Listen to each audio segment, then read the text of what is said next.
जो अपने लिए जीते हैं वो मर जाते हैं, जो अपने लिए जीते हैं वो मर जाते हैं, और जो समाज के लिए जीते हैं वो जिंदा रह जाते हैं। जिंदा रहो या जान जाए, वोट उसी को दो जो सबों के काम आए, जो सबों के काम आए। कर्मठ सुयोग जुझारू बाड़ी सबसे अच्छा, इनका से निमन नेता ना पैब तू सच्चा। कर्मठ सुयोग जुझारू बाड़ी सबसे अच्छा, इनका से निमन नेता ना पैब तू सच्चा। घरे घरे ही जाके बता देना है, घरे घरे ही जाके बता देना है। जिला परिषद विनोद को बना देना है, जिला परिषद रिंकू को बना देना है। सब विरोधी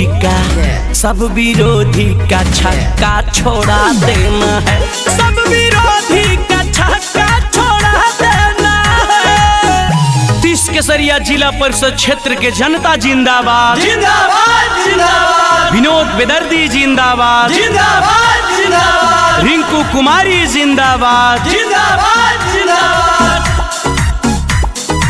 रिकॉर्डिंग बाय बिहारी म्यूजिक चकिया। सुनाए चाचा सुनाए चाची, हमरे के दी हो तू भोटवानू।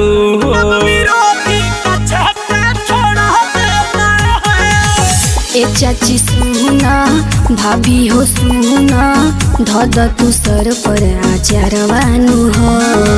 सब फंड जनता में आईनू हो, टाइम से सब कुछ भेटाईनू हो।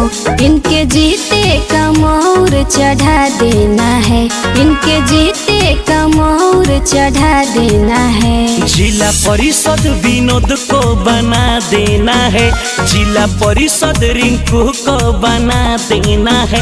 सब विरोधी का छक्का छोड़ा देना है, सब विरोधी का छक्का छोड़ा देना है।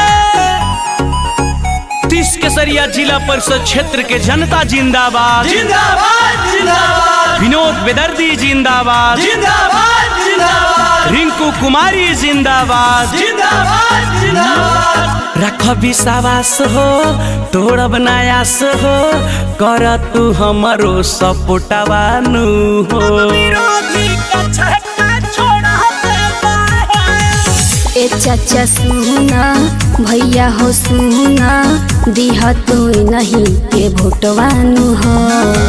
दिही जा भोट सभे करी गोहार, जीत के हाला बाटे गौआ जवार। अब की नहीं को विजयी बना देना है, अब की नहीं को विजयी बना देना है। जिला परिषद विनोद को बना देना है, जिला परिषद रिंकू को बना देना है।